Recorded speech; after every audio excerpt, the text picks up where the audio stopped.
consultation with a patient where you have explained to them an elaborate bit of information, whether it be a procedure or a treatment or medication system or anything of that sort, and you've not given the patient the opportunity to ask you any questions, or they were too shy to ask you any questions, and there has been a communication mismatch. How do you navigate those situations and make asking questions and answering questions a much more easy, seamless, and easy to navigate process?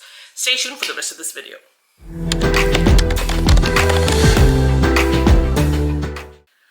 What is up, everyone? Welcome back or to my channel. For the people who don't know me, my name is Shweta. I am the founder and lead coach of Healthy Dynamics. We are a coaching practice that help healthcare professionals from non-English speaking backgrounds improve their language and communication skills in order to be better at their jobs, communicate more effectively, and build better relationships with their patients that are based on trust as well as positive credibility. So this hat, as you can see, obviously signifies Christmas time, and the day that this video is being recorded is actually on Christmas Day. So if you celebrate Christmas, I hope you have a good Christmas, and if you don't, I wish you happy holidays. So Christmas has been a bit of a whirlwind for me personally, my relationship with it, as well as just in the broader scheme of how I view it and how I celebrate it. So as you may or may not know this about me, I'm a very staunch minimalist. So I don't like the concept of owning a lot of things, accumulating a lot of things, and consuming a lot of things. So I live a very simple minimalist life, and everything about Christmas is completely, it goes against that. Plus the whole lies that kids are fed about Santa, I just think is completely wrong. And hence, I'm a little bit of a Grinch, I have to admit, that I don't really celebrate Christmas. I've never really celebrated or loved Christmas in the past for that reason.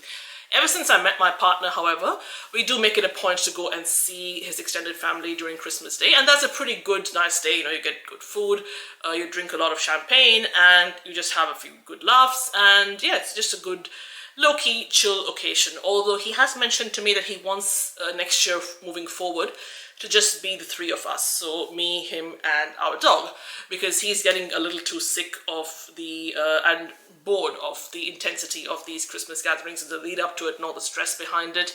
He also thinks that it just isn't worth it, and like me, he believes that it's just a very big play by capitalism, that it's a trap that makes you want to buy more and keep up with the Jonases and plaster on social media just to showcase to everybody that you're you know, having the perfect family and things like that.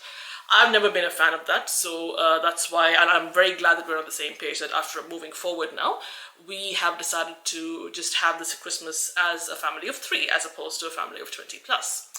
So I had a session sometime earlier this month with one of my French students where we actually got talking about the concept of asking questions and answering questions from people, specifically in the context of when you are delivering a presentation.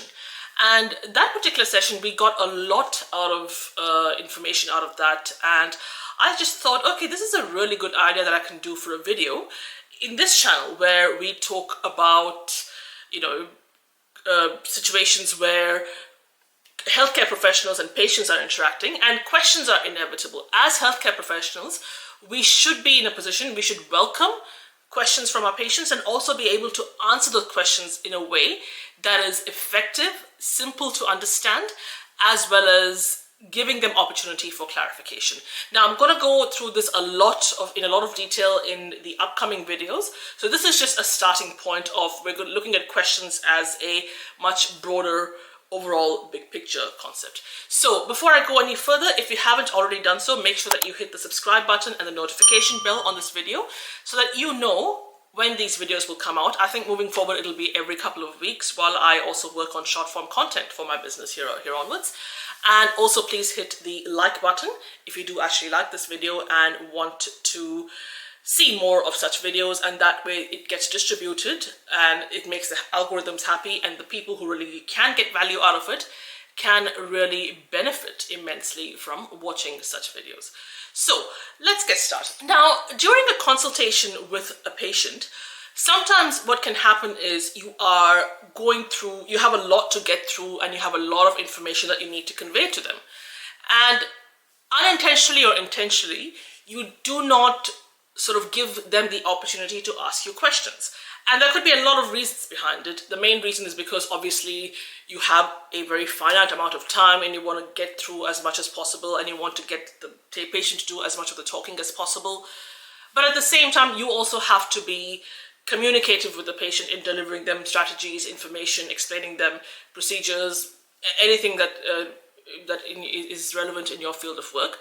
And it can feel quite rushed, and in the process you really don't give them the opportunity to ask you any questions, be in relation to what is being covered in the consultation session specifically.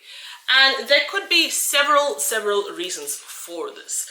Now, how you can actually do this is I've sort of come up with a little system by which you can actually work out when you can actually get patients to ask you questions.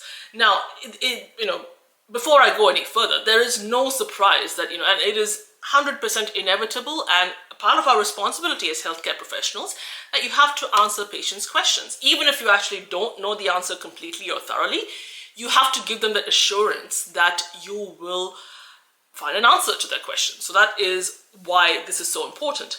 And really, there is no one size fits all in this scenario. So it really depends on a huge range of factors. So things like what line of healthcare you're in, what sort of information are you conveying to the patient, and and also in what situation are you doing this? Are you doing it in a one-on-one setting, or are you doing it in a group therapy, a group session of some sort?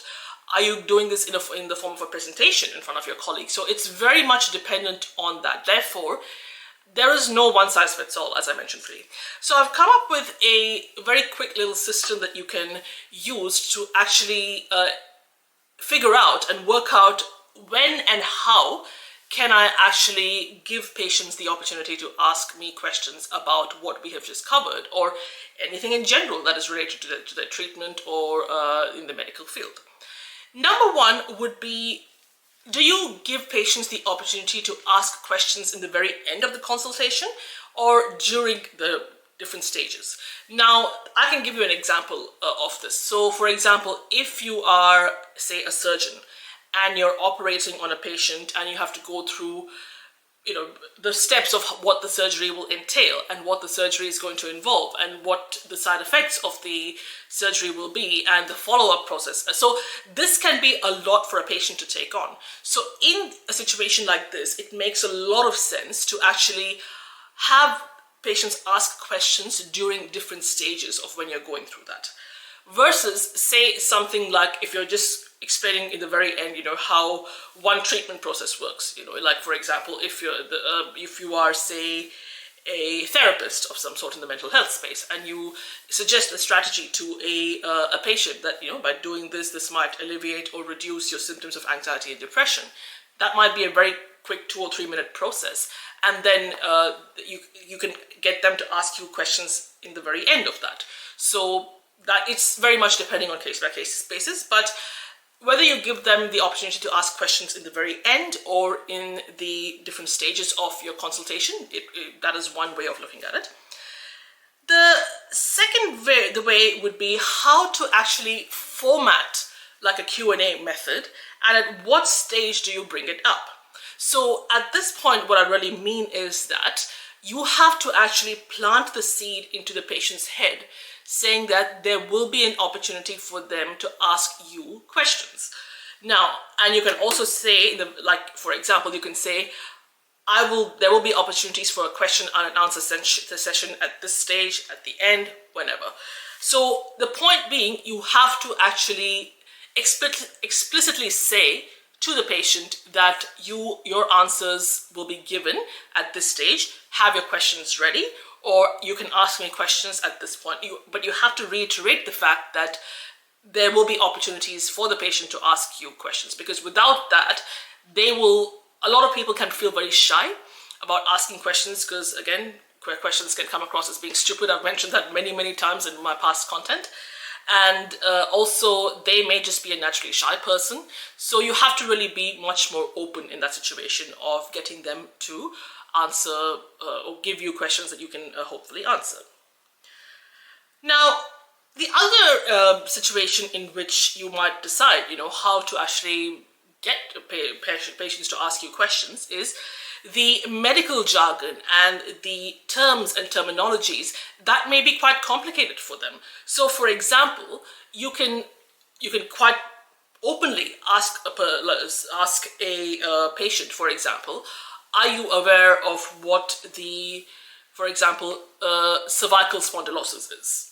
For example, that may sound like a really big word, and you as a healthcare professional may be very familiar with what that is, but a patient probably not. So as you're explaining to them, you can introduce it by saying, say for example, if you are a neurosurgeon or orthopedic surgeon and you're performing a procedure that's going to involve the reconstruction or some sort of a nerve work around the spinal area region, so the neck area, the cervical spine region. So you might also be a radiologist who might have to perform an injection, provide an injection of that part.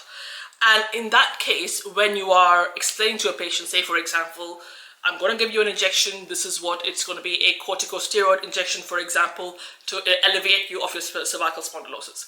That sounds like a mouthful, and a patient may not actually understand what you're on about. So in this case, you can start off by saying, do you know what corticosteroid is? And then you can say, do you know what's or are you familiar with what cervical spondylosis is? So that's one way of doing it. And the final way would be getting the patient's friends and family members involved. So for a lot of patients, especially if there's a language barrier, they can be too elderly.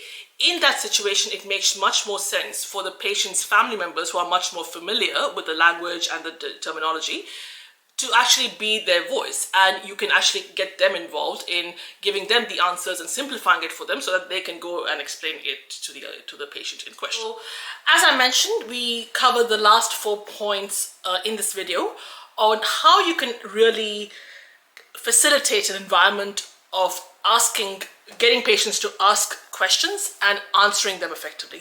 Now, the latter part, I will be focusing on that in upcoming videos.